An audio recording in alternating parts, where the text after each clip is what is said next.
kes apa? Saman yang telah difailkan terhadap platform e-commerce. Ada 2 saman berasingan difailkan untuk pelanggaran hak cipta 2 filem.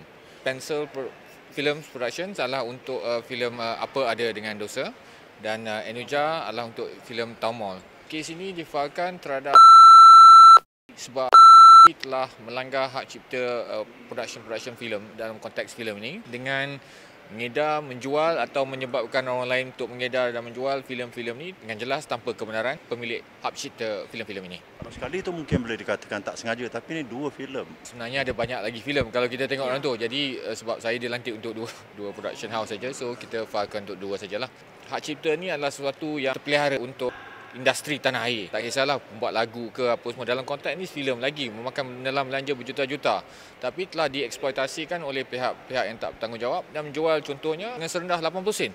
Ada yang RM1, ada yang 80 sen. Macam jualan murah filem-filem, sedangkan cost production dia menelan berjuta. Benda ni akan memberi kesan terhadap sambutan kemudiannya, sebab orang dapat tengok free atau murah, dia orang tak nak tengok di Pawaram. Dan link tu pun senang di-blast kan. So satu link tu kalau follower orang yang berkenaan ada 30,000, 100,000, 200,000, so diorang dapat free je. Jadi dekat situ kita punya kerugian bukan sikit-sikit.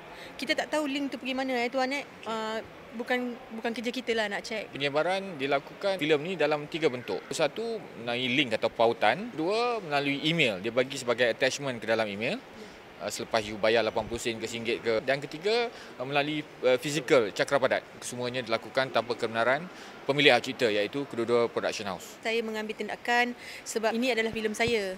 Saya fight filem saya bukan untuk saya je sebenarnya. Saya buat benda ni untuk semua penerbit filem tanah air dan kawan-kawan sahabat-sahabat saya yang lain yang sedang bertungkus lumus nak menyiapkan filem sekarang ni, yang dah siap, yang belum siap. Kalau saya tak buat benda ni hari ni, ada banyak lagi filem-filem lain yang akan berisiko tahun depan. Ini adalah kes pertama filem dijual dari e-dagang. Macam mana dia boleh tembus? Tak boleh membuat tuduhan melulu. Agensi penguatkuasaan berkaitan haruslah jalankan tanggungjawabnya untuk menentukan siapa ya pesalah-pesalah yang sebenarnya atau dari mana asal usul kebocoran ini. Kita tak punya kuasa pun untuk geledah, untuk siasat sebagainya. Jadi biarlah betul terserah kepada agensi penguatkuasaan. Macam mana nasihat pada orang lain, penerbit filem lain supaya benda ni tak berlaku pada dia orang pula? Ini filem-filem Malaysia, filem kita titik peluh daripada kita orang. So ni kita filekan supaya buka pada mata pada semua orang. So kita minta kerajaan pun ambil tindakan terhadap pencuri-pencuri ini kan. So saya mohonlah kalau boleh janganlah ada benda-benda yang curi lagi, cetak rompak ni. Pasal ini filem Malaysia, titik peluh daripada kita orang. Kita buat berjuta-juta, kau jual dengan harga murah. Telegram cerita-cerita baru. Semua keluar, tiba-tiba keluar. Tak ada orang ambil tindakan. Sedih lah, mana kita nak mengadu. Kita ada harta dia. Saya dengan Dato' Ayub, kita buat sendiri. Perbelanjaan semua kita buat sendiri. Semua kita buat sendiri. Siasatan pergi sana naik turun semua sendiri. Kalau kita nak tunggu dana tempat lain nak tolong kita, siapa yang nak tolong? Kena kat kita, jadi kita kenalah cari dana sendiri untuk nak tolong diri sendiri. Nak harapkan orang mungkin lagi 2-3 tahun pun belum tentu dapat lagi kan bantuan tu. Jadi kita bukan tak pernah cuba mendapatkan bantuan untuk tolong bantu fight sama-sama. Tapi mungkin dia orang ada sebab sendiri kenapa dia orang tidak rasa nak membantu. Mungkin jelah ekonomi ke apa tak tahulah kan. Okeylah, benda tu saya pun tak nak menunggu kan, kerana pasal dana tu tak ada, kita pula tak buat kerja, lagi rugi banyak. Jadi tak apalah buat masa ni, tak apalah kita berkorban sama-sama saya dengan Cik Din. Cuba usahakan yang terbaik, cari sampai dapat, selesaikan benda ni sampai selesai lah. Kita nak buat sampai jadi. Bukannya setengah jalan, lepas tu senyap, jadi ais. Lepas 2-3 tahun, jadi lagi macam ni, barulah tegih-hegeh, kita nak panaskan lagi. So kita tak nak panas sejuk. Kalau boleh biarlah terus panas dan terus ada solutionnya.